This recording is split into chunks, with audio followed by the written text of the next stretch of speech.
Bonjour à tous. Les gens se connectent peu à peu. Bonjour.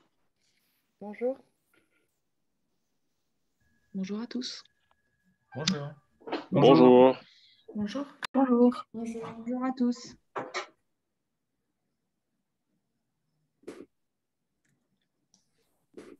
Est-ce que tout le monde va bien? Bonjour.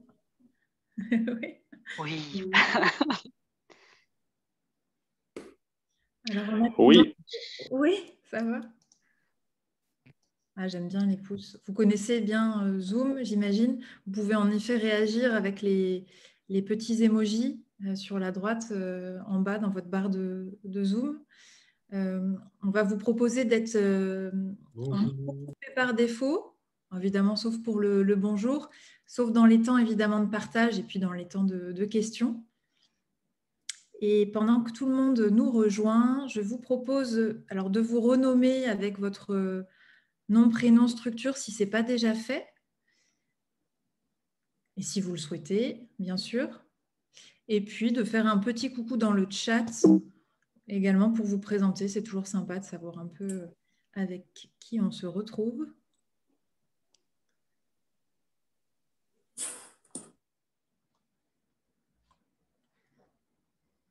Voilà, on est déjà une petite cinquantaine, donc je vais vous proposer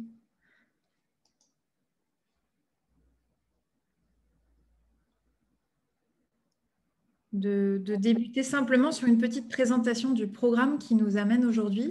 Donc on a la chance aujourd'hui d'accueillir Juliette Rode et David Proté pour échanger sur les manières de générer un dialogue constructif.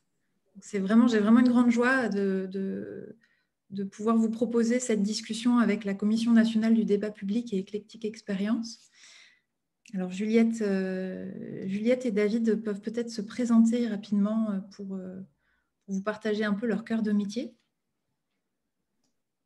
Bonjour. Oui, merci Mélissa. Moi aussi, je suis absolument ravie de pouvoir discuter avec vous ce matin. Donc moi, je m'appelle Juliette Rode. Je suis chargée de mission débat public à la CNDP. Pour rappel, la Commission nationale du débat public, c'est une autorité indépendante, un peu comme la CNIL ou le CSA, qui a pour mission de garantir un droit individuel, qui est le droit qu'on a toutes et tous sur cette conversation Zoom, à être informé et à pouvoir participer aux décisions qui concernent les projets qui ont un impact sur notre environnement. Voilà, je laisse la parole à David. Merci Juliette, merci Mélissa et bonjour à toutes et tous. Moi également, je suis ravi de participer à ce webinaire. Donc, David Protet, je suis directeur de mission chez Éclectique Expérience, qui est une agence de concertation et d'organisation de débats publics. Et on intervient, on est une dizaine de personnes et on intervient sur des projets de taille très variable, parfois des aménagements publics dans des villes ou des territoires ruraux, jusqu'à des débats nationaux, dont ceux de la CNDP. Nous avons la chance d'accompagner la CNDP dans l'animation de ces outils numériques de ces dernières années dans le cadre d'un accord cadre d'accompagnement, d'où cette proposition d'intervention à deux voix. On passe volontiers la parole à Mélissa. Merci à tous les deux. Et donc, Mélissa Martinet, moi, je m'occupe du développement de Citizen Lab en France. Pour ceux qui nous connaissent, on est prestataire de Civic Tech pour les collectivités principalement. Donc, on équipe les villes avec des outils numériques pour mieux dialoguer avec les habitants, générer davantage de mobilisation et une meilleure analyse de la diversité des opinions sur les territoires. Et donc, ce que l'on vous propose tous les trois ce matin, c'est de travailler en deux temps, de commencer par explorer tous les blocages, toutes les difficultés auxquelles on est confronté dans le cadre de conversations citoyennes, en particulier en partant d'un cas de débat public qui a été assez délicat, le PNGMDR, et donc Juliette nous rappellera de quoi l'acronyme est fait. Donc, c'est le plan national de gestion et des matières et déchets radioactifs. Exactement, ouais. Et puis ensuite, on aura l'occasion d'avoir une présentation de la part de Juliette et David. Puis ensuite, on passera à un échange en petits groupes de sorte à ce que vous puissiez partager vous aussi vos blocages, vos difficultés.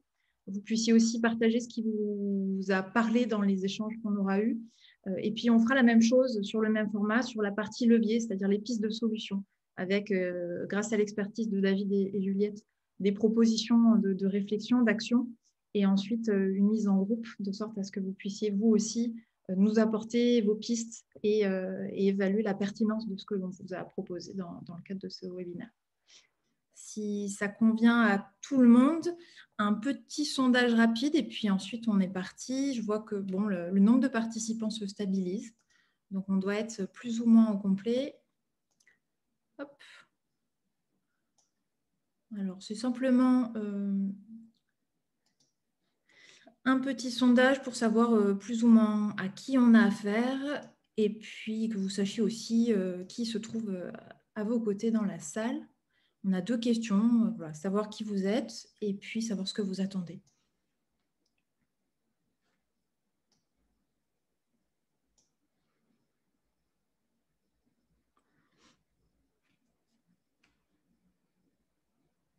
Si vous ne voyez pas le sondage, n'hésitez pas à nous faire signe.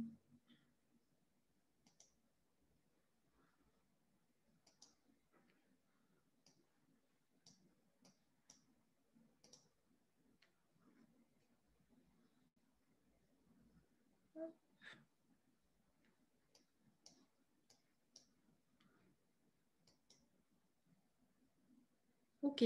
Alors, pour information, on a une majorité d'agents, à peu près 43% des répondants, 18% d'élus, et puis on trouve ensuite des personnes qui travaillent dans le privé, en association, voilà, quelques consultants, quelques représentations d'organisations publiques nationales, quelques chercheurs, donc c'est un panel assez varié. Et vos attentes principales concernent bien les clés pratiques qu'on pourra vous délivrer. Donc, on n'a pas forcément la science infuse, c'est une science imparfaite, de toute façon, la participation citoyenne, mais j'espère que vous trouverez quand même votre compte dans ce qu'on va vous partager. Merci beaucoup. Voilà, je vous partage les résultats également.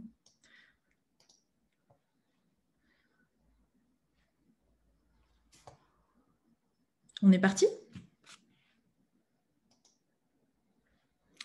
Alors, les difficultés habituellement rencontrées. Donc, comme je vous l'exprimais tout à l'heure, l'idée, c'est de partir du cas du PNGMDR. Oui, alors peut-être en 2 mots, parce que je pense que l'objectif, ce sera aussi beaucoup de partir des difficultés que vous pourrez nous faire remonter et puis d'avoir un échange quand même centré sur ce qui anime les participants de ce webinaire au quotidien. Mais on a trouvé intéressant de partir d'un exemple un petit peu un cas limite, comme on peut dire, c'est-à-dire vraiment là, on était dans un contexte qui était particulièrement tendu en termes de ce qu'on pouvait attendre dans la nature constructive ou non des échanges. Donc, c'est un débat public qu'on a garanti, organisé, animé à la CNDP et qui porte sur le plan national de gestion des matières et déchets radioactifs en France. Donc, en gros, c'est notre politique de gestion des déchets radioactifs française. Donc, c'est très compliqué de parler évidemment de gestion des déchets radioactifs sans parler de la politique nucléaire française. Même si ce n'était pas forcément le sujet, on n'était pas dans un pour ou contre le nucléaire, on était quand même obligé de parler de la manière dont la France menait sa politique nucléaire. Donc voilà, c'est un sujet sur lequel non seulement c'est un peu conflictuel, voilà, mais surtout les positions sont très très tranchées, c'est-à-dire qu'on est vraiment dans un jeu de posture qui est assez figé en fait. Aujourd'hui dans le paysage un peu du débat public au sens large français. Donc voilà, nous, on craignait en fait de pas du tout arriver à faire bouger, à créer des espaces de dialogue, à faire bouger les positions et finalement de ne faire que réentériner un état de fait et des clivages qui étaient déjà présents au début du débat. Donc voilà, c'est pour ça que pour nous, ça a été vraiment un gros défi et aussi parce que c'est un débat public dont l'échelle territoriale était toute la France. Et donc, comme ces grandes politiques publiques qu'on met en débat, on a pour mission de mettre en débat l'ensemble du territoire français, avec des moyens qui sont quand même assez contraints et pas mal de difficultés liées à ça. Peut-être je laisse la parole à David pour qu'il rappelle qu'il esquisse rapidement de quoi avait l'air le dispositif en fait, qu'on a mis en place. Merci Juliette. Oui, juste pour vous dire que, bon, déjà, je tiens à dire que c'est la première fois qu'un débat sur ce sujet avait réussi à se tenir. C'est quand même un point important. Il y a eu des débats par le passé, notamment à CIGEO, qui avait été fortement malmené, ou sur les nanotechnologies, ou sur d'autres sujets, qu'ils soient organisés ou pas par la CNDP. C'est des sujets extrêmement délicats. Et là, la Commission a réussi à déployer une pluralité de formes, de modalités de participation qui se sont avérées extrêmement complémentaires. Il y avait eu des traditionnelles réunions publiques, des rencontres thématiques ou des débats dans l'espace public, dans des choses en présentiel qui ont bien fonctionné. Il y avait une plateforme participative avec des échanges asynchrones et il y avait aussi des dispositifs en mini-public. Et pour rentrer dans le vif du sujet, ce qu'on peut remarquer dans ce débat, c'est que ces modalités ont fonctionné et ont eu un degré elles étaient plus ou moins constructives, plus ou moins sereines. On voit bien que le cadre influence fortement la qualité du dialogue et la capacité des acteurs à se parler, à s'entendre, voire à construire des consensus ou à reconnaître des dissensus. On y reviendra, mais c'est des modalités de progression dans le débat qui sont importantes, qu'il est important d'établir. Pour faire rapide, et c'est un peu caricatural, mais si tu me permets, Juliette, de le dire comme ça, on voit que les réunions publiques ont été assez houleuses pour certaines. Certaines se sont bien tenues, d'autres étaient un petit peu plus chahutées parce que c'était sur des sujets thématiques plus clivants ou sur des territoires plus marqués parce qu'impactés par des infrastructures liées à l'industrie nucléaire notamment. Donc, il y avait des rapports de force qui pouvaient s'exprimer dans certaines réunions de manière un petit peu plus dure que dans d'autres, mais elles ont pu se tenir globalement. Il y avait une plateforme participative, et on va y revenir, qui était quand même assez houleuse et aussi très investie par un groupe d'un faible nombre d'utilisateurs qui a été très moteur dans les discussions et qui a surinvesti la plateforme. Et puis des groupes de travail en mini-public qui ont bien fonctionné et sur lesquels Juliette reviendra par la suite. Peut-être pour présenter rapidement l'activité en ligne. Juste, pardon, je m'aperçois que j'ai oublié peut-être de préciser d'où on parle chacun sur ce débat. C'est-à-dire que moi, je faisais partie de la commission en charge de l'organiser et de l'animer. Et donc, je me suis investie dans dans plusieurs modalités plus spécifiques. Et toi, David, donc, tu es Eclectic, c'est l'agence qui a accompagné le débat dans tout son volet numérique. Et donc, finalement, avec une vision assez transversale, puisqu'on continue de ce que ça a pu représenter en ligne. En animant le site, on publiait les archives des rencontres, donc vous voyez bien ce qui se passait, et ainsi que les ateliers en mini-public. Et sur les réseaux sociaux, on voyait bien aussi les joutes argumentaires et les discussions qui pouvaient se dérouler. Et en modérant la plateforme, on voyait précisément ce qui se passait dans la plateforme. Et je voulais vous proposer d'ailleurs un focus sur cette plateforme pour dire qu'elle a elle a reçu pas mal d'expressions en ligne, plus de 3000, plus de 500 utilisateurs. Bon, c'est des chiffres qui sont à l'échelle de la population nationale encore modestes, mais qui sont quand même importants par rapport à d'autres sujets plus locaux sur lesquels on a un nombre qui peut être inférieur. Ce qui est marquant, sans rentrer dans les modalités précises d'expression, c'est que sur ces 3000 expressions, il y en avait quand même 1100 qui venaient d'un groupe de 20 utilisateurs. Donc, on avait plus d'un tiers des contributions qui venaient notamment d'un utilisateur qui était responsable d'un quart de tous les postes, qui était un opposant très investi pour défendre le mouvement anti-nucléaire, et 18 autres défendant plutôt issus d'ailleurs de l'industrie nucléaire, montrant un bagage de connaissances et voilà, assez fort dans le domaine. Et on était sur des joutes pas très constructives pour le coup. Et donc, on avait un tiers des messages qui étaient vraiment plutôt dans une opposition de principe sur l'industrie nucléaire et qui n'a pas apporté, je me permets de le souligner comme ça, énormément de choses au débat, si ce n'est révéler un dissensus sur le sujet. Un déséquilibre de genre fort d'ailleurs, je le glisse au passage, ce n'est pas le sujet du jour, mais sur les 20 utilisateurs, il y avait une seule femme qui était investie sur la plateforme, ce qui est quand même pas très bon sur la qualité du dialogue et notamment sur ce critère-là, la représentativité, question de genre. On a quand même essayé d'amortir cette logique, c'est-à-dire que là, on est dans un cas limite, hein, c'était l'objectif de ce cas pratique.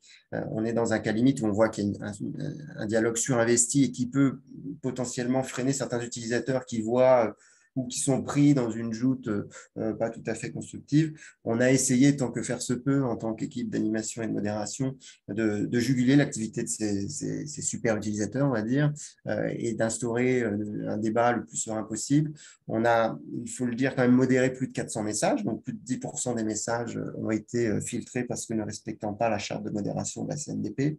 C'est un point d'appui pour dire qu'on n'est pas là pour faire du flooding et faire du copier-coller d'arguments, pour dire qu'on doit respecter, bien sûr, on doit faire des messages non d'insultes, enfin pas d'insultes, pas de caractère diffamatoire, etc. Bien sûr, les principes réglementaires. Sur certains sujets, notamment sur d'autres plateformes, le débat n'a pas besoin d'être régulé, ne génère pas autant d'activités de modération, mais on voit bien que sur des activités, sur des sujets aussi conflictuels, il y a des cas limites, il y a des conversations qui partent progressivement vers non pas un point Godwin, mais équivalent, c'est-à-dire que les gens commencent à se renvoyer des balles un petit peu sévères, et ça va jusqu'à ne pas publier certains messages. Avant cela, on a des activités de modération qui étaient importantes sur cette plateforme. On a intervenu de nombreuses fois. On fait partie des utilisateurs assez investis pour rappeler les règles, pour appeler les internautes à un dialogue apaisé dans les fils de discussion et pour essayer de faire progresser la discussion en recentrant sur un certain nombre de sujets. C'est des interventions qui se faisaient de manière assez légère parce que la CNDP n'a pas non plus à orienter le débat. Hein. C'était important d'être neutre et indépendant, mais il nous semble qu'il y a des possibilités d'intervention qu'on a essayé d'explorer dans le cadre de ce débat pour calmer les ardeurs des participants et laisser la place potentiellement à d'autres participants. Par ailleurs, oui. Une question, pardon. Est-ce que sur des sujets comme ça qui sont très conflictuels, très controversés, est-ce que vous trouvez des super utilisateurs constructifs qui vont eux-mêmes apaiser, nuancer les autres Alors, utilisateurs? pas forcément des super utilisateurs, mais oui, la modération se fait aussi de façon collective. On y reviendra d'ailleurs tout à l'heure. On a le modérateur, parfois, il ne faut pas qu'il fasse preuve d'hypervigilance, c'est-à-dire dès qu'il y a un message qui dérape, hop, il réagit, parce qu'il coupe court à une logique qui est intéressante à installer, qui est celle aussi d'avoir une modération un peu collective, avec des gens qui se disent oh, attention, un tel va un petit peu loin, dans ces cas-là, on ne peut pas dialoguer. Bon, bref, il faut qu'il y ait un échange aussi sur les règles du jeu pour que le dialogue puisse s'auto-réguler dans la mesure du possible. Bon, sur un champ conflictuel, il faut quand même intervenir, mais il y a des interventions des gens qui s'interpellaient aussi pour appeler à un dialogue plus apaisé, plus constructif. Effectivement. Autre point, mais il est présent à l'écran et je vous propose de laisser place aussi aux observations et réactions, mais on se permettait aussi d'injecter on a essayé d'injecter des contenus pour dire, voilà, pour faire avancer le dialogue, il y a des sujets sur lesquels la commission souhaiterait vous entendre et elle a posé des sujets sur la plateforme. On n'a pas eu le succès escompté hein, de cette action parce qu'elle arrive peut-être sur un mauvais timing avec une visibilité insuffisante selon nous, mais ça reste pour nous une piste intéressante à creuser, d'intervenir un petit peu plus, d'éditorialiser le débat en ligne, pour pas juste recevoir des contributions sur une question générale, mais canaliser les énergies et donner un cadre à l'intelligence collective un petit peu plus confortable que ce fameux PMGMDR qui est un sujet extrêmement vaste, extrêmement technique, extrêmement difficile à appréhender de manière globale.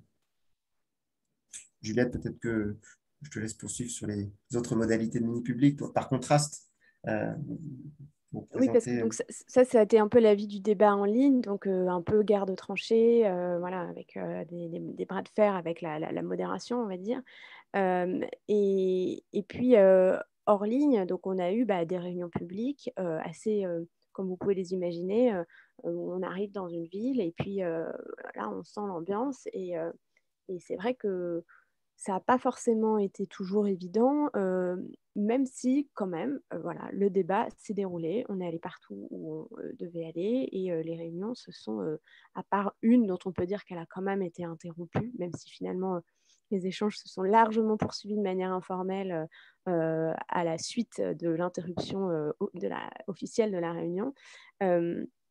Toutes les autres réunions ont été menées à bien. Alors, je dirais une des difficultés qu'on a un petit peu rencontrées, c'est notamment le fait d'aller de ville en ville, finalement, recommencer un peu, toujours la même réunion. Même si on avait des thématiques différentes, il y avait toujours une couche normale de on réexplique les enjeux, il y a des questions naturelles qui reviennent, et donc finalement, la coloration thématique et territoriale de chaque réunion était présente, mais pas toujours dans les proportions escomptées. Il y avait toujours une base un peu générique qu'on reprenait à chaque fois, ce qui est normal. Mais du coup, du point de vue de la progressivité de la conversation et du fait de monter en généralité sur les enjeux ou en précision sur les enjeux, ce n'était pas forcément toujours évident. Donc voilà, en 2 mots pour le présentiel, mais il y a quand même 2 modalités qu'on a mis en œuvre dans le cadre de ce débat qui, à mon avis, étaient tout à fait singulières et assez parlantes du point de vue de la manière dont on peut essayer de mettre des gens autour de la table pour avoir un débat et un dialogue vraiment construit et constructif. Cette première modalité s'appelle la clarification des controverses techniques. Ça s'est déroulé en fait en amont de l'ouverture officielle du débat, et l'idée c'était de mettre autour de la table toutes les personnes qui se positionnent sur les parties prenantes du nucléaire en France, mais qui ont des positions sur l'échiquier extrêmement diverses. Donc là, j'ai mis un peu en vrac, j'ai fait exprès, c'est un peu bizarre de mettre ça comme ça, mais imaginez Greenpeace, Landra, France Nature Environnement, EDF, et là je cite un peu les plus connus grand public, mais il y avait évidemment d'autres acteurs spécialistes du nucléaire, notamment l'IRSN, Orano, producteurs, etc., qui en fait ont accepté de se mettre autour de la table et d'identifier quelques questions techniques controversées sur lesquelles ils étaient vraiment pas d'accord sur les chiffres, les données. Voilà. Et on savait que du coup, pendant les réunions, les débats, on pourrait faire un ping-pong éternel entre 2 chiffres, 2 données qui allaient se battre éternellement. Et puis, le public serait incapable de trancher et de dire, voilà, qui a tort, qui a raison. Et donc, l'idée, c'était d'aller mettre le nez un peu là-dedans. Pourquoi est-ce que sur ces questions techniques, les experts de tous bords ne sont pas d'accord? Donc, la première étape, ça a consisté à identifier un certain nombre de questions techniques et à les formuler d'une manière qui convenait à chacun. Ensuite, chaque acteur a eu l'occasion de de répondre à ces questions en disant voilà, moi je connais la réponse à votre question numéro 1, par exemple. Est-ce que, j'en ai mis un exemple, est-ce que les capacités de stockage de nos combustibles usés doivent augmenter et à quelle échéance? Voilà, moi je suis EDF et je connais la réponse, donc je vais vous la donner.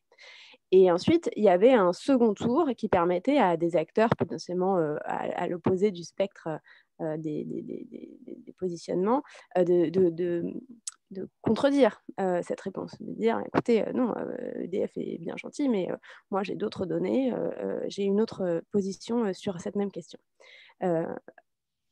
À chaque fois, il y avait des réunions en présentiel, c'est-à-dire que on envoie un papier, une réponse écrite, et puis on vient la défendre et la partager ensemble. Deuxième tour, et puis troisième tour, finalement, droit de réponse du répondant initial qui dit ok, j'entends, mais je maintiens que, ou alors oui, c'est vrai qu'on peut poser plutôt les choses comme ci ou comme ça, etc. Et puis finalement, la rédaction d'une synthèse qui incombait à la CPDP et qui a été validée par l'ensemble des parties prenantes de la démarche. Voilà. Donc à la fin, on a un document qui s'appelle la synthèse de la clarification des controverses techniques, qui est c'est un PDF d'une 20aine de pages. C'est rien d'extraordinaire, mais en réalité, quand on y regarde de plus près, c'est quand même très intéressant comme résultat parce que c'est un document au sein duquel, sur 10 questions très très clivantes dans le champ technique du nucléaire, on a réussi à avoir une vision claire de ce sur quoi on n'est pas d'accord et pourquoi. Donc, on n'a pas mis les gens d'accord, on n'a pas créé du consensus. En revanche, on s'est mis d'accord sur ce sur quoi on n'était pas d'accord. Voilà. Et ça a été posé une bonne fois pour toutes au début du débat.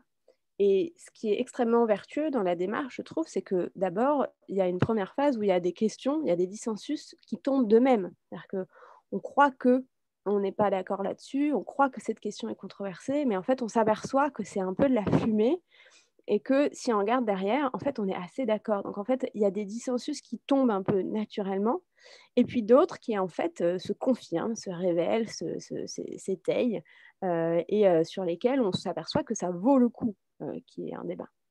Donc voilà, c'est un peu de tester la robustesse des différents sujets pour voir s'il y a un peu des fausses controverses ou alors des controverses qui sont très fondées techniquement.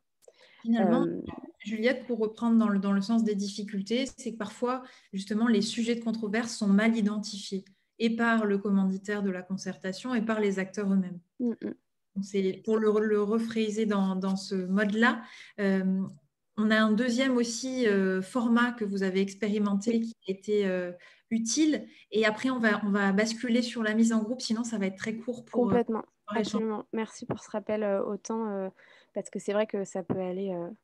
on peut en parler pendant longtemps. Le deuxième format qui était un peu chouette, c'était l'atelier de la relève. En gros, ça a réunir 40 étudiants issus de formations et de parcours universitaires super variés. Donc, on a mis ensemble des gens qui étudiaient la philo, la socio, des futurs ingénieurs du nucléaire, des gens qui se penchent sur je sais pas, les questions des pollutions des sols, environnementales, etc. Et ces gens-là, ces étudiants-là, ont conversé ensemble autour d'un serious game, d'un jeu de plateau, quoi, sur deux questions un peu épineuses du débat. Et pourquoi, et je m'arrêterai là, même s'il y a plein de choses à en dire de cette démarche, pourquoi je pense que c'était vraiment intéressant, parce qu'en fait, on a réuni des gens qui ont cet âge absolument particulier où à la fois on connaît beaucoup de choses parce qu'on est en train de devenir un vrai, on s'apprête à devenir un professionnel de sa discipline. Donc on est tout à fait à même de saisir les enjeux dans leur complexité et en même temps on n'est pas encore pris dans des postures professionnelles. C'est-à-dire que je ne suis pas encore alternant chez machin ou jeune CDIsé chez Bidule. Et donc, du coup, il y a quand même quelque chose de très libre, très désintéressé dans la manière dont les échanges vont pouvoir se conduire. Et voilà, je trouve que cette charnière-là, cette bascule, surtout quand on s'adresse à des futurs professionnels qui vont devoir gérer en fait les conséquences des choix qui sont faits aujourd'hui, est particulièrement pertinente. Oui, parce que finalement, cette population étudiante est très rarement captée, très peu captée dans les débats pilotés par la CNDP habituellement, sur les formats présentiels notamment. De plus en plus, mais en tout cas par des formats ad hoc. Ouais. Elle ne vient pas spontanément en réunion publique. C'est intéressant. Alors merci pour. Je sais que c'est bref et qu'on reste un peu sur notre fin peut-être sur ce sujet-là, mais ce que je vous propose, c'est de basculer là, dans quelques secondes en petits groupes entre vous pour discuter de ce que vous avez entendu, réagir. Si les hommes sont pour, moi, il y a de l'écho, je pense qu'il y a quelqu'un qui est en. Et puis, ça peut être intéressant également pour vous de partager vos principales difficultés. Je ne sais pas si la personne, je ne vous le dis pas.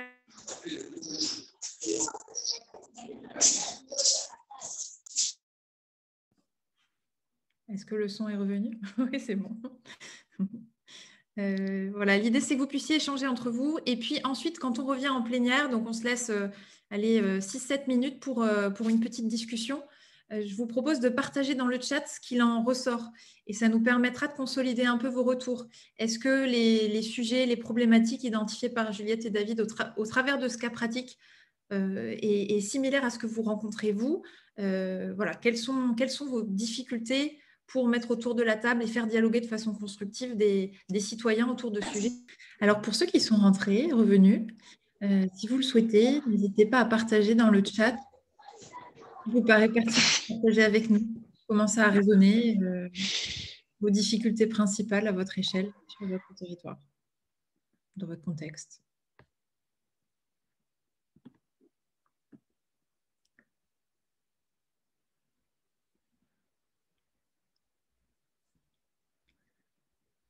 Voilà, tout le monde revient.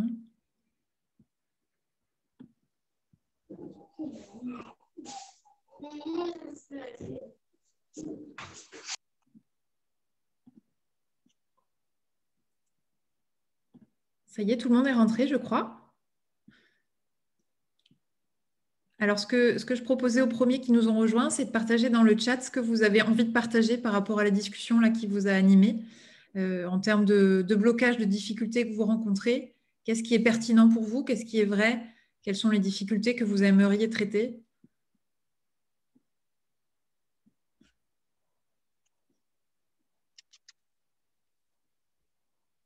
Évidemment, pour ceux qui ont été confrontés déjà à ce genre de problématiques, à des concertations un peu sensibles, à des discussions qui polarisent beaucoup les opinions.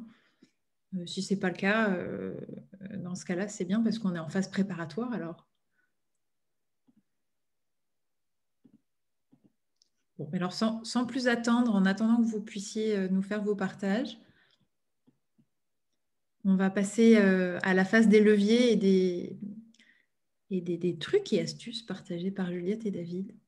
Hop.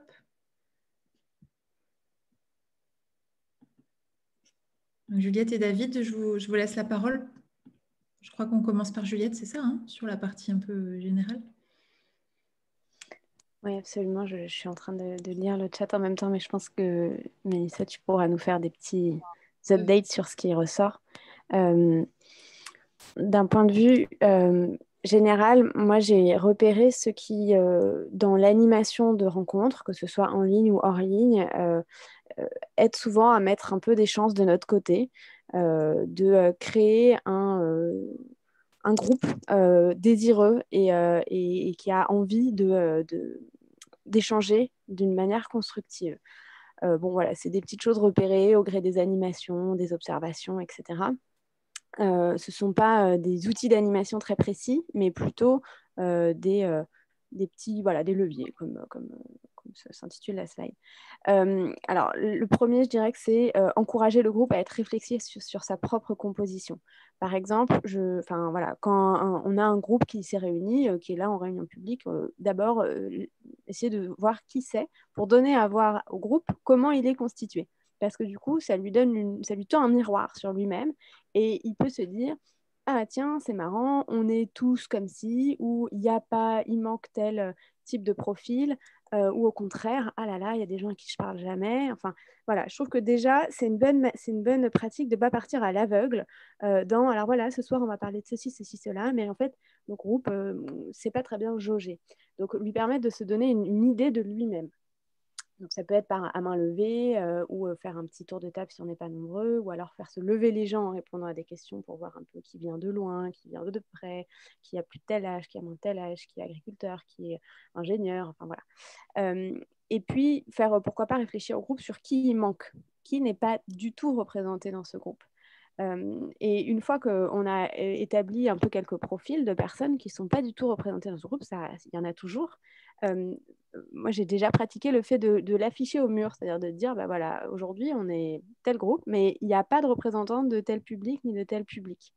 Et du coup, comme c'est accroché au mur, on essaie d'y penser dans nos réflexions. C'est-à-dire, l'air de rien, quand ce groupe, par exemple, restitue un travail, ils disent, mais bon, peut-être que si une personne, je ne sais pas, non valide était présente parmi nous, peut-être qu'elle n'aurait pas raisonné comme nous l'avons fait. Donc, quelque part, comme ça, on se met en responsabilité vis-à-vis de l'intérêt collectif, un peu, juste avec ce petit aide-mémoire de ce qu'on ne représente pas, en fait, tout le monde. Il y a donc l'idée d'associer les participants à l'animation ou à la réflexion sur la méthode ou la modération des échanges. Ça, c'est voilà, c'est un principe un peu qui se trouve dans la vie quotidienne. Hein, quand on veut embarquer des gens, c'est toujours intéressant de les responsabiliser par rapport au cadre qu'on propose. Et donc de dire d'abord, est-ce que ça vous convient comme cadre de discussion? Est-ce que vous auriez des suggestions? Voilà, quand on présente un déroulé de réunion, c'est toujours bien d'avoir un petit temps en disant, bon, bah voilà, nous, on a pensé à ça pour permettre d'échanger dans les meilleures conditions ce soir, mais est-ce que vous êtes d'accord ou est-ce que vous auriez fait les choses peut-être un peu différemment? Ça peut être fait au début, ça peut être fait à la fin. Dans tous les cas, c'est bien de montrer qu'on est ouvert à réfléchir le cadre avec les personnes qui finalement animent et font le cœur de la discussion. C'est aussi intéressant de peut-être donner un rôle aux personnes dans l'animation, leur demander donc soit d'être rapporteur, animateur, ça c'est des classiques, facilitateur, mais aussi pourquoi pas modérateur des échanges, Et voilà, comme ça, se co-responsabiliser et finalement être aussi un peu du côté de l'animateur et prendre en charge la bonne tenue de la rencontre. Dans la même veine de la co-responsabilisation des participants les uns par rapport aux autres, ça peut être bien de se partager les tâches quand par exemple on est en face d'un gros document technique ou d'une question un petit peu complexe, de se dire, bon, écoutez, on va se partager les choses, c'est-à-dire que un tel va lire ces 2 pages, un tel va lire la partie thématique, par exemple, ou va parcourir tel type de fiche ou tel type de carte, et puis va restituer au groupe ce qu'il en a compris, ce qu'il a vu, ce qu'il en retient. Et du coup, ça veut dire que pour avoir une vision d'ensemble à la fin, il faut que chacun ait joué le jeu de sa partie, de son petit bout, de sa tâche. Donc voilà, là, j'en parle de manière pas du tout appliquée, hein, c'est très théorique, mais c'est vraiment cette idée de voilà, on se répartit un peu le travail et du coup on se correspond, on est interdépendants les uns avec les autres. Voilà, il en restait 2 petits. Alors, dans accueillir et mettre en scène l'altérité et les oppositions, je pense que voilà, il faut pas avoir peur quand on anime et quand on conçoit un temps participatif.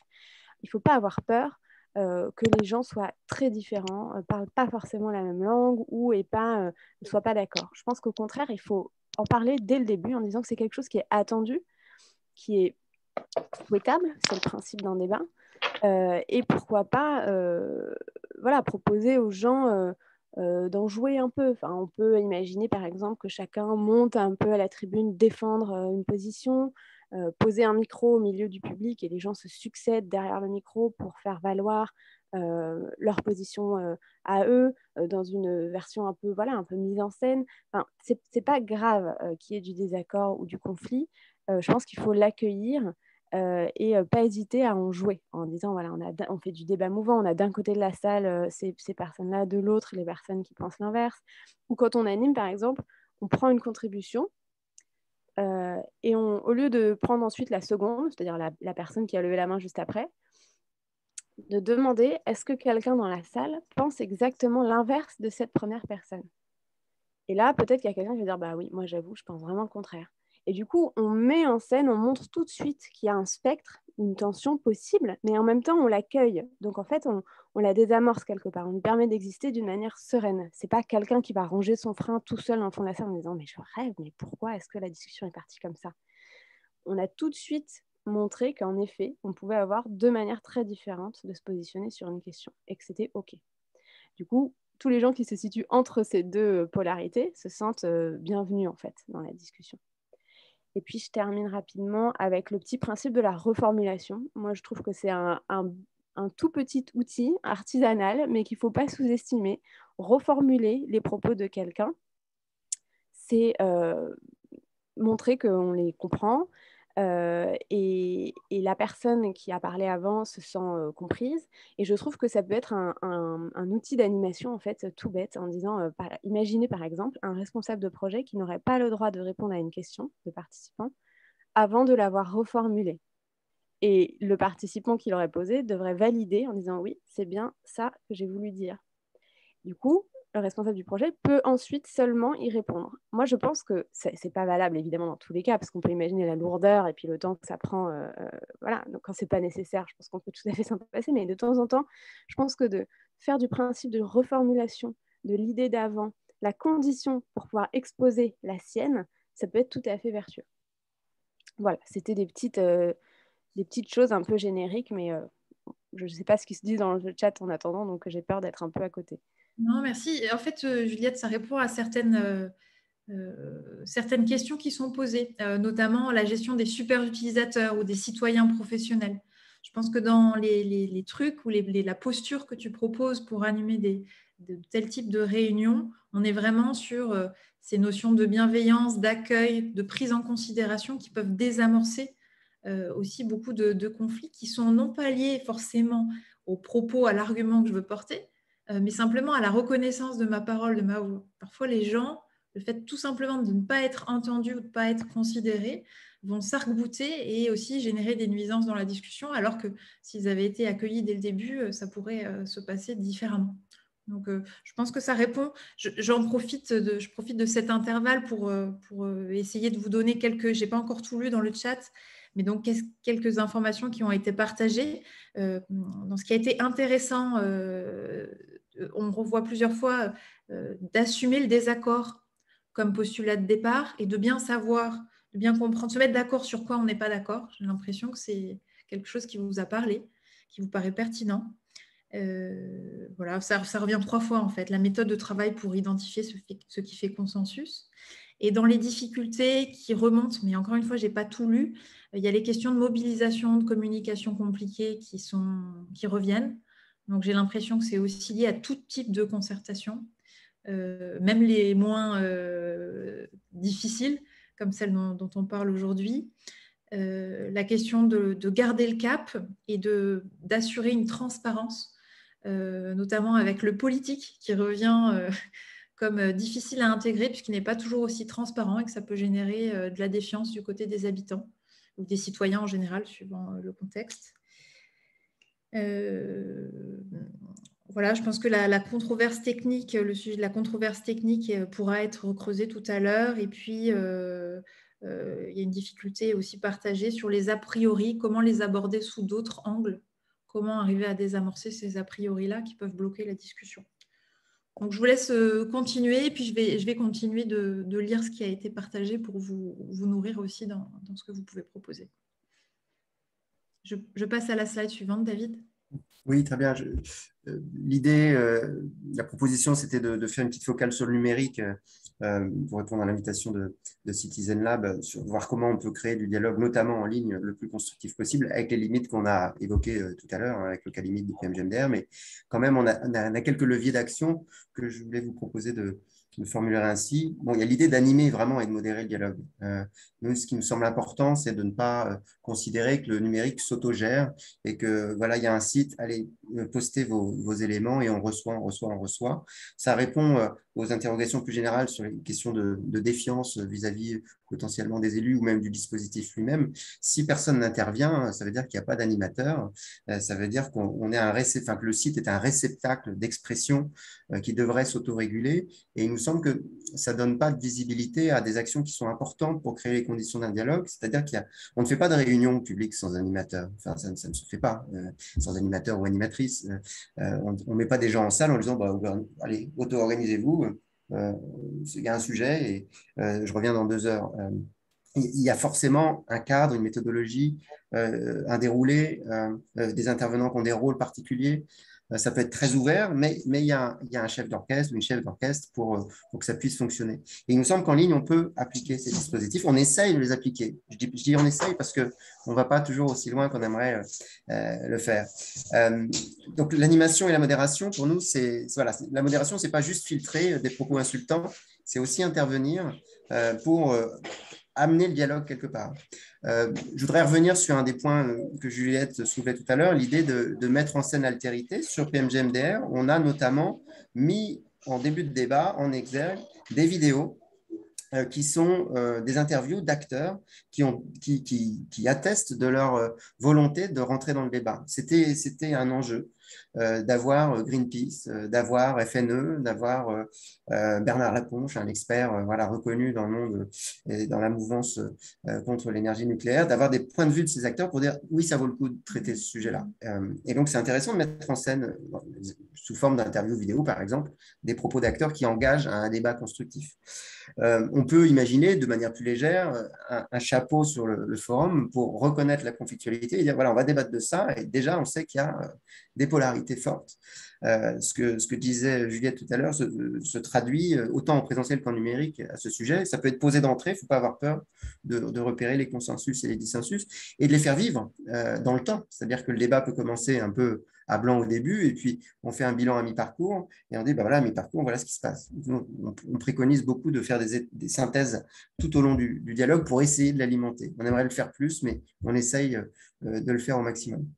On peut proposer des sujets, inciter les discussions en disant, bah, voilà, on arrive au bout d'un mois, on voit un petit peu le dialogue en ligne et le dialogue hors ligne, ce qu'il a produit, ce que la concertation a produit, et on va approfondir 3 sujets. Et là, maintenant, on rentre dans un phasage plus constructif. On a en tête que, vous savez, les budgets participatifs, il me semble que votre plateforme les équipe très bien. Il y a un phasage très fort, c'est des appels à projets, on est phase 1, 2, 3, des votes, etc. Ça, il nous semble qu'on devrait pouvoir le faire dans des concertations de façon plus marquée. Ça existe dans certains dispositifs réglementaires, les PLUI par exemple, où on a des phases de diagnostic, de PADD, etc., et de zonage. Enfin, je ne rentre pas dans le détail, mais ça nous semble vertueux et ça pourrait s'appliquer à plein de sujets si on arrive à scénariser dans le temps et animer dans le temps le dialogue en ligne.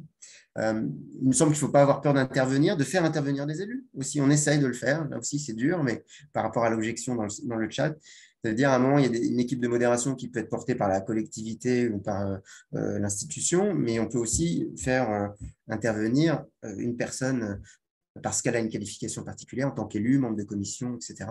Parce qu'elle incarne une certaine forme d'autorité au sens de responsabilité, ou voilà, pour incarner un peu plus humainement le côté je vous entends et je vous apporte des éléments de réponse.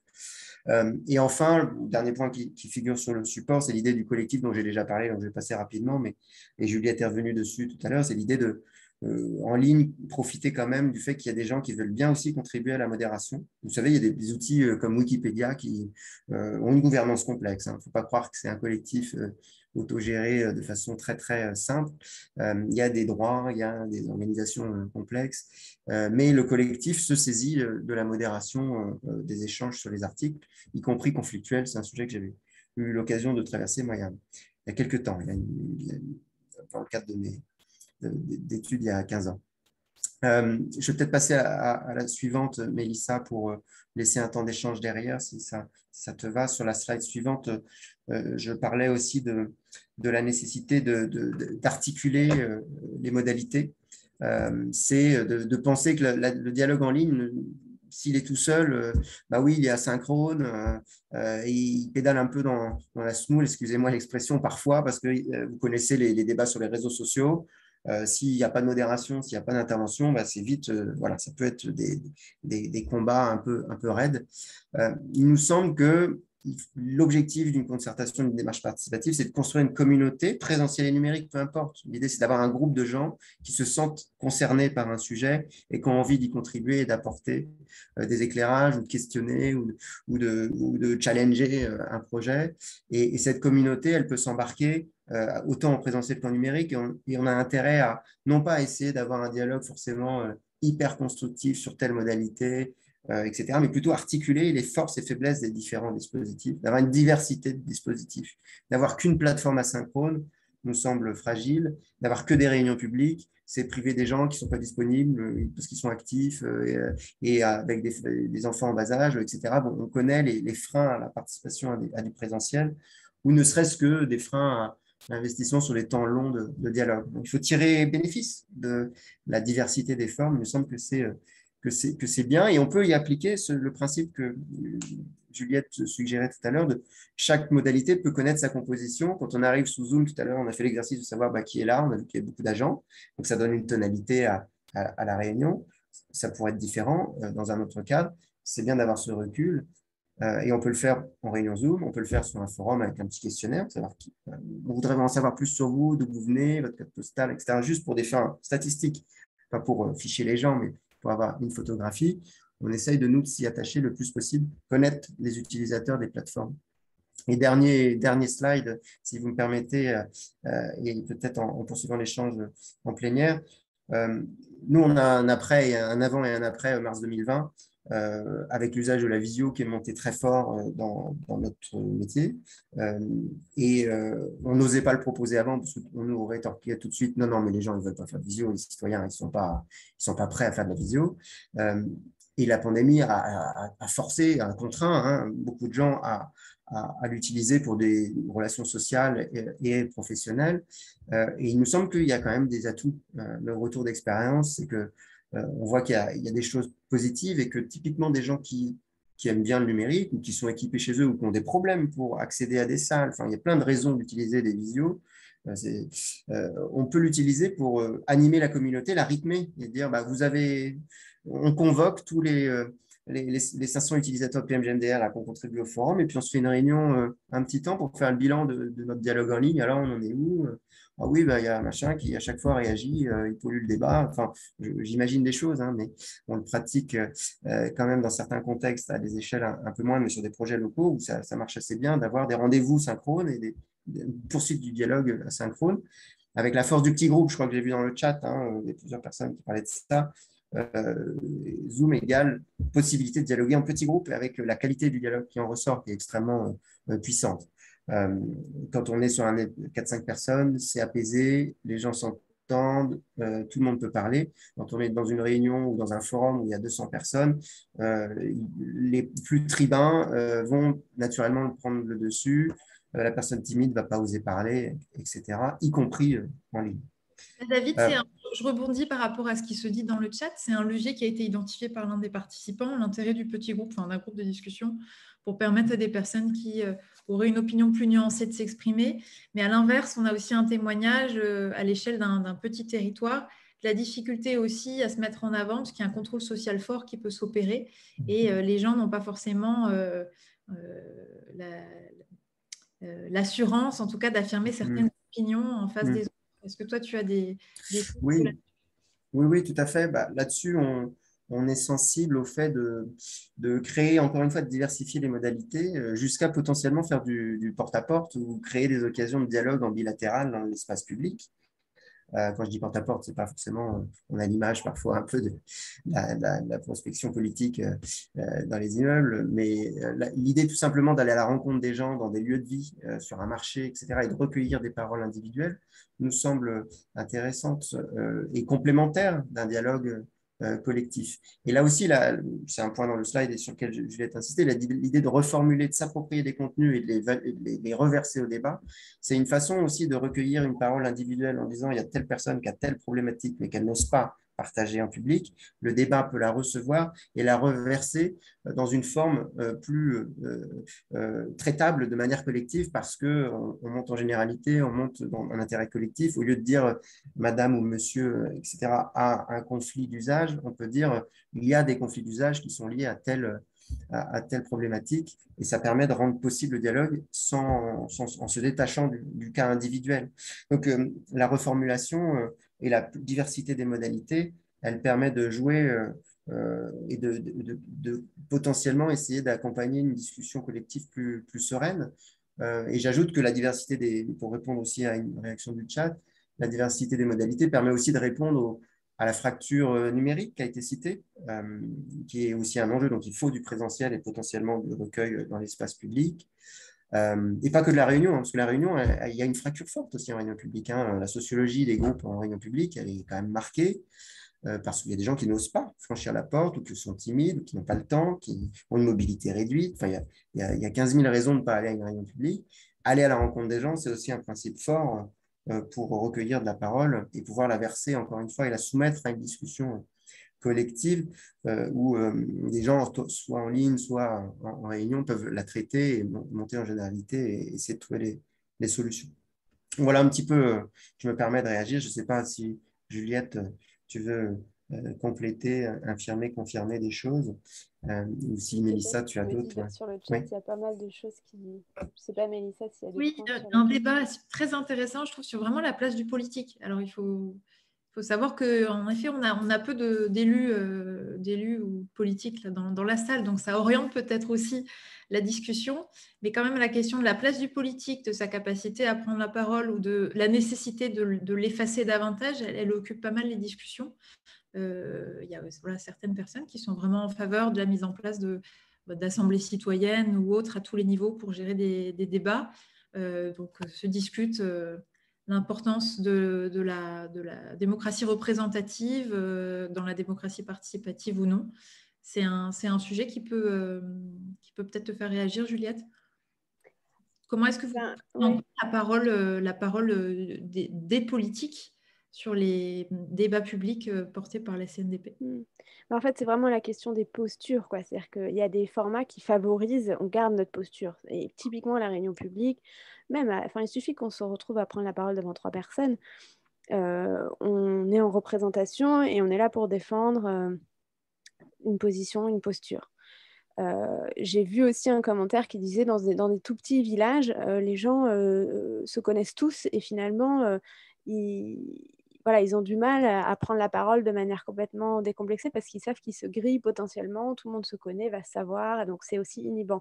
C'est presque la même question, même si ça n'a rien à voir, mais presque la même question on a une image et puis tout d'un coup, on n'a pas envie de la trahir ou de la remettre en jeu.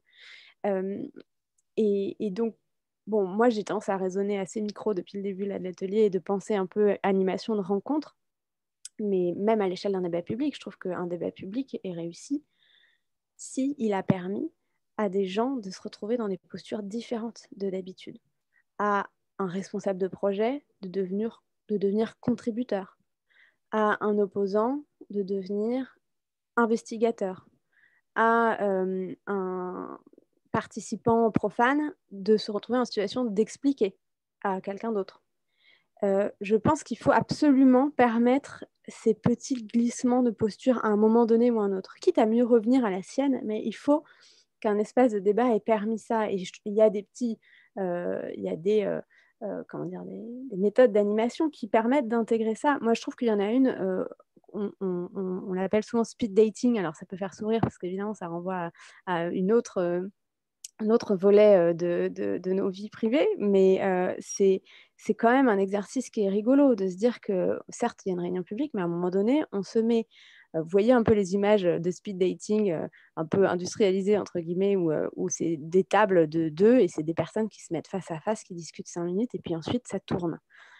L'idée, c'est juste de prendre le temps de se rencontrer, d'échanger pour voir si ça match, quoi.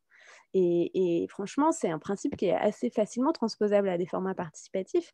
Et moi, je trouve que, en tant que... Alors, je suis évidemment pas élue, hein, mais je me mets à la place d'un élu ou de quelqu'un qui a une posture précise, qui d'un coup se retrouve à discuter voilà, seul à seul avec quelqu'un. Bon, en fait, on a tout de suite un rapport beaucoup plus différent. On essaie de se comprendre, de se connaître. On peut passer au tutoiement plus facilement. Enfin, voilà, parce qu'on connaît des gens en commun. Enfin, voilà, il y a des choses qui tombent et qui se jouent différemment. Et ensuite, si on repart en plein air, on sent qu'on a plus de souffle, on a plus d'oxygène déjà dans la manière dont la parole va circuler, dont les regards vont s'accrocher.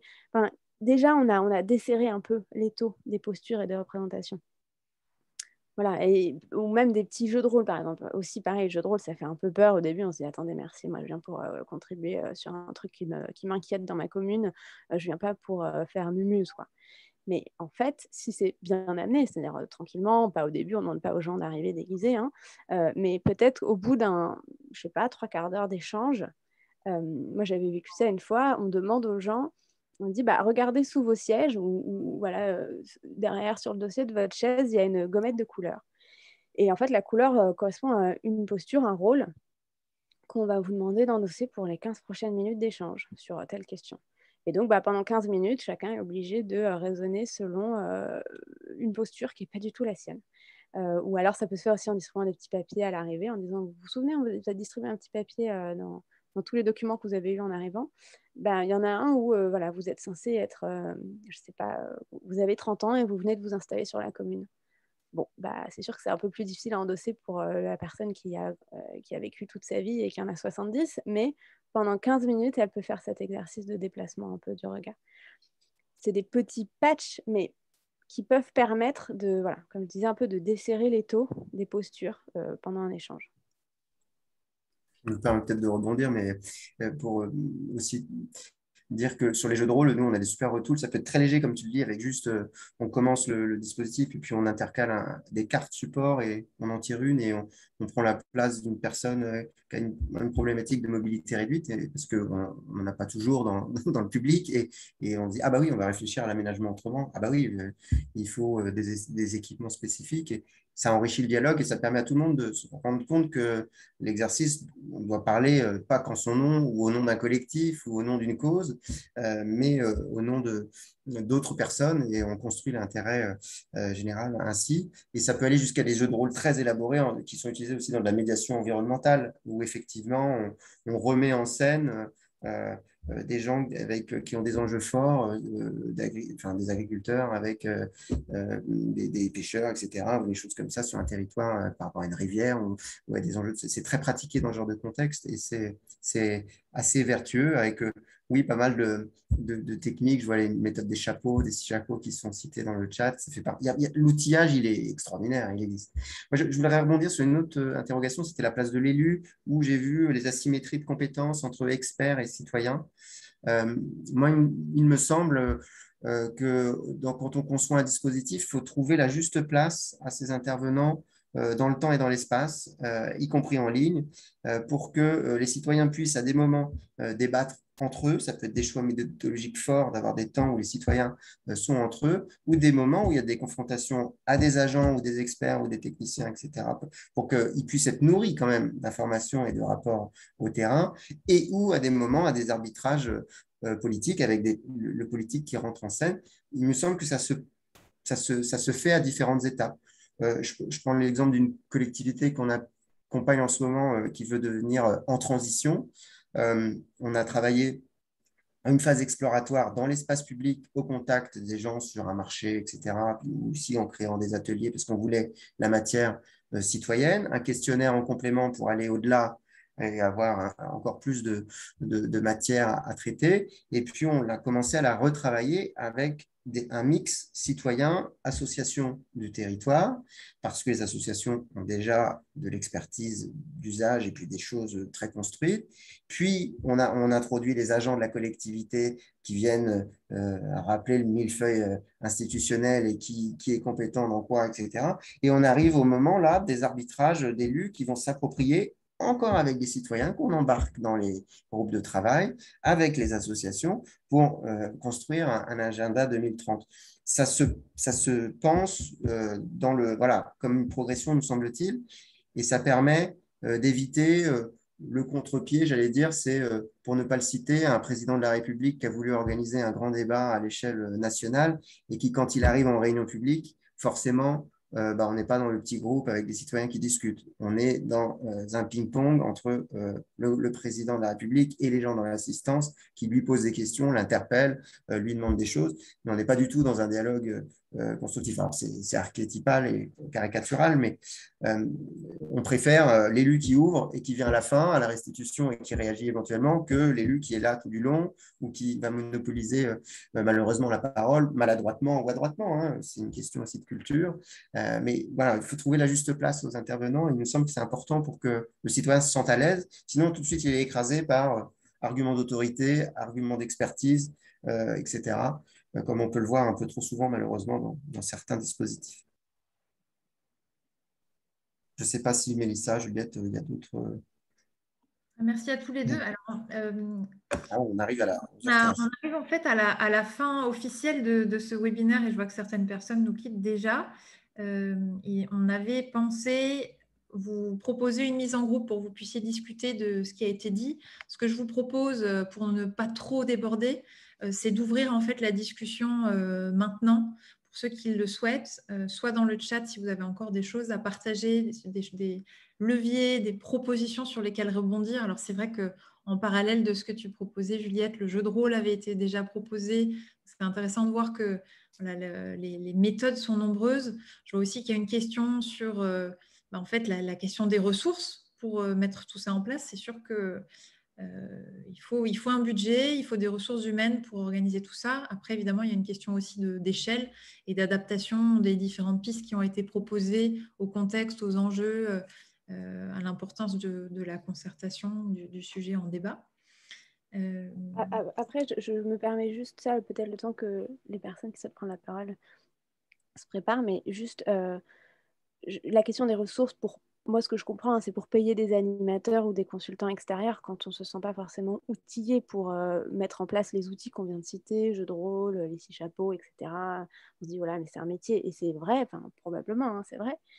Mais il ne faut pas oublier que c'est quand même des outils qui sont vraiment issus de l'éducation populaire et qui sont faits pour pouvoir être appropriés quand même facilement. Donc, je veux dire, il ne faut pas se dire je dois respecter absolument la méthode à la lettre pour mettre en place cet outil d'animation. On peut aussi essayer quelque chose. Comme je dis, à partir du moment où on propose le cadre aux personnes qu'on réunit, on leur dit je vous propose de fonctionner comme ça parce qu'il me semble que ça peut être intéressant pour ne pas tomber dans tel et tel écueil. Est-ce que ça vous va de tenter? Et puis, en fait, on peut y aller aussi soi-même un peu. Je me dis, enfin voilà, moi, je me suis un peu formée à l'animation en y allant, quoi, au fil de l'eau. Donc, je voudrais aussi un peu avoir une parole désinhibante pour les personnes qui souhaiteraient, les agents qui souhaiteraient dans une petite commune essayer de faire quelque chose un peu différent. Je pense que tant qu'on est transparent sur ce qu'on essaye de faire, ce qu'on a en tête, et qu'on est ouvert au retour, ça peut tout à fait bien se passer, quoi. Intéressant, merci Juliette. Il y a aussi des petites recommandations de David de se rapprocher de la NCT qui peut aider aussi les petites collectivités. Et puis en effet, on a en France quand même, on bénéficie de réseaux intéressants qui permettent de se former tout au long de sa carrière, tout au long de sa vie. Donc David, tu cites l'ICPC dont tu es administrateur, qui permet aussi tout un tas de formations continues finalement à ces méthodologies-là. Il existe tout un tas d'ouvrages. On pourra peut-être, avec David et Juliette aussi, vous proposer quelques ouvrages pour terminer ce webinaire, si vous avez envie de vous plonger dans des techniques de facilitation et faire ça à votre sauce aussi. Est-ce qu'il y a des personnes qui, dans le chat, ont évoqué des points qui n'ont peut-être pas du tout été évoqués à l'oral dans notre échange? Ils sont un peu frustrés. Moi, j'ai vu une prise de parole, un message qui n'a pas été traité, qui parlait de la scénarisation. Et la personne demandait comment gérer l'implication des parties par rapport à un cadre qui paraît orienté. Moi, j'avais envie de répondre, en fait, il faut que le cadre soit le moins orienté possible, qu'il soit expliqué et qu'il y ait autant d'efforts possible pour qu'il soit non pas orienté, mais en tout cas que la structure soit pertinente. Ça, c'était mon premier niveau de réponse. Je ne sais pas si vous avez envie de répondre là-dessus aussi, Juliette et David.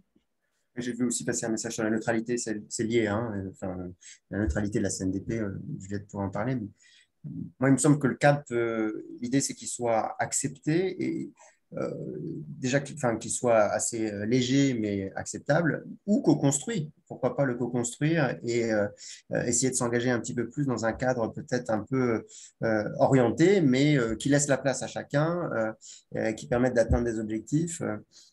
Tout en acceptant des voies contraires. Je cite volontiers des projets d'énergie renouvelable, vous savez, qui sont fortement contestés sur les territoires. C'est souvent, il y a des maîtres d'ouvrage qui veulent quand même essayer de travailler pour trouver la meilleure localisation d'un projet pour pouvoir déposer le projet qui a le moins d'impact possible. C'est tout à fait, c'est plutôt une bonne posture. Et pourtant, il y a des gens très réfractaires. Nous, on défend l'idée qu'il faut que le dialogue puisse être ouvert à tous, que les voix réfractaires puissent être entendues, nourries, argumentées et puissent être reconnues au niveau du dialogue territorial, mais que aussi des groupes puissent construire des discussions qui amènent quand même à des réflexions sur le projet qui soient les plus constructives possibles pour minimiser ces impacts. Et on le remarque, ça marche quand même relativement bien dans le sens où si on cadence bien les choses et qu'on les scénarise bien, on a un cadre où on reconnaît la conflictualité et où opposants et défenseurs de ces énergies arrivent à se mettre d'accord sur des localisations les moins impactantes possibles ou des réductions d'ambition. C'est un exercice difficile, hein, mais qui est malheureusement très à l'agenda, vu la pression qui est mise sur le développement de ces énergies et par rapport au changement climatique. Ça fait partie des choses où on peut s'engager quand même dans des choses, on arrive à parler localisation, même si le sujet est conflictuel, il faut trouver un point d'équilibre. Je ne sais pas si Juliette, tu veux... Enfin, c'est vrai que vous êtes confronté avec la CNDP sur pas mal ces sujets-là, hein, d'éolien en mer, de photovoltaïque, qui sont des sujets... Oui, Ouais, mais c'est vrai que du coup, on est peut-être un tout petit peu, nous, c'est vrai qu'on est très vite dans un côté maître d'ouvrage, responsable de projet versus citoyen, pour faire un gros trait, moins que administré et élu. C'est moins notre cadre de réflexion, mais on a quand même la question de la neutralité vraiment qui est hyper au centre de nos préoccupations, parce que c'est évidemment la promesse de la CNDP, on est une autorité indépendante, mais ce n'est pas déclaratif en fait, on s'en rend compte tous les jours, il ne suffit pas de le déclarer pour que ce soit le cas. Et la neutralité, elle se prouve, et la confiance, elle se gagne au fil du temps. Quand on monte une commission particulière chargée d'organiser un débat précis, le président ou la présidente, souvent, va à la rencontre du territoire, des acteurs, etc. Et au début, c'est toujours un peu... voilà, il y a un moment où tout le monde se jauge, et en fait, nous, notre posture, c'est de dire, mais faites-nous crédit, comme à l'épicerie, quoi. Vous nous faites crédit de tant de jours où vous estimerez qu'on est légitime, neutre, etc. Et puis, si on n'a pas fait nos preuves, vous retirez vos billes. Mais donnez-nous, laissez-nous un peu de place pour vous montrer qu'on est vraiment là en train de poser un cadre en toute bonne foi, dans lequel vous avez aussi possibilité de participer. C'est vrai qu'on n'a pas du tout parlé de la co-construction des modalités de participation, mais pourtant c'est un levier hyper fort quand même dans l'installation de la confiance, quoi. Et c'est quelque chose sur laquelle à la CNDP on essaie vraiment de travailler, avec un point un peu d'orgue récemment sur un débat public où tout le dispositif du débat public a été co-construit avec un groupe de citoyens qui s'est penché vraiment sur la question de la forme, c'est-à-dire comment est-ce qu'on va proposer aux gens de s'informer et de participer, et qui ont complètement construit le dispositif. Donc ça me semble être une vraie piste qu'on n'avait pas encore abordée. Oui. Est-ce que quelqu'un parmi les participants restants, merci d'être encore avec nous, a envie de prendre la parole, même là oralement, pour partager un levier, une piste, une solution qui lui paraît pertinente, qu'on n'aurait pas trop touchée, ou une question qui aurait été posée qui serait encore ouverte?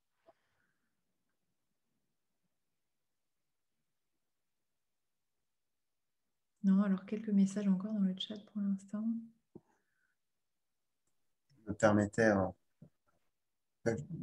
Pardon, Mélissa, tu étais en train d'interpeller les gens. J'étais en train juste de commenter un message que je faisais à destination aussi du public, et Juliette sur les garants aussi. Peut-être que Juliette pourrait dire un mot là-dessus, sur le fait que les garants peuvent être aussi mobilisés par les collectivités pour jouer ce rôle neutre et de médiation. Oui, c'est vrai qu'à la CNDP, on n'intervient pas que dans le cadre de l'organisation de grands débats publics sur des gros projets d'infrastructure ou des gros projets qui ont des impacts sur l'environnement. On peut aussi intervenir d'abord sur des projets de moindre envergure qui, s'ils sont soumis à nos seuils de saisine, font l'objet de ce qu'on appelle une garantie. Donc, ce n'est pas une commission entière qui organise le débat, mais ce sont un ou deux garants de la CNDP qui veillent à ce que les conditions d'information et de participation du public soient réunies pour une concertation sincère. Et puis, il y a aussi des missions d'appui et de conseil méthodologique qui nous permettent d'intervenir parfois auprès de collectivités, soit qui concertent soit sur des projets, soit qui se posent la question de leur outillage démocratique en général, et qui souhaitent être accompagnés pour mettre en place un peu une architecture ou des outils de participation. Et dans ce cas-là, nous, on peut être sollicité en effet en appui méthodologique. Donc, ouais, en effet, merci David de me faire penser à le rappeler.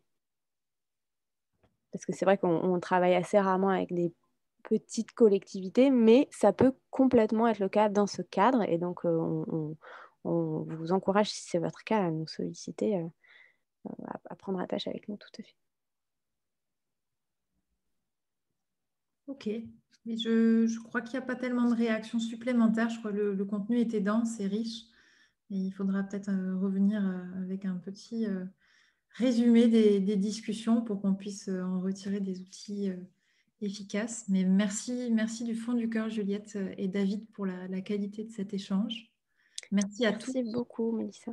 Merci à tous d'avoir été présents aussi tout au long de ces discussions. J'espère que vous n'êtes pas trop frustrés de ne pas avoir eu un deuxième temps en sous-groupe.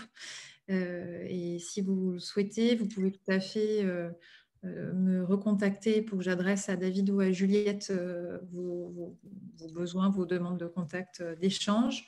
Me contacter pour tout ce qui se rapporte à Citizen Lab et à la partie outillage numérique de la participation au niveau des territoires. Et puis, je vous souhaite à tous de belles concertations, beaucoup de plaisir dans ces jeux de rôle à venir. Tout le monde va tester, et beaucoup de bienveillance aussi, puisqu'on en a beaucoup parlé de cette bienveillance, cet accueil et cette capacité d'empathie qui permet aussi d'aborder les dialogues citoyens avec plus de recul et puis davantage de constructif derrière. Je vous dis bonne journée, à bientôt.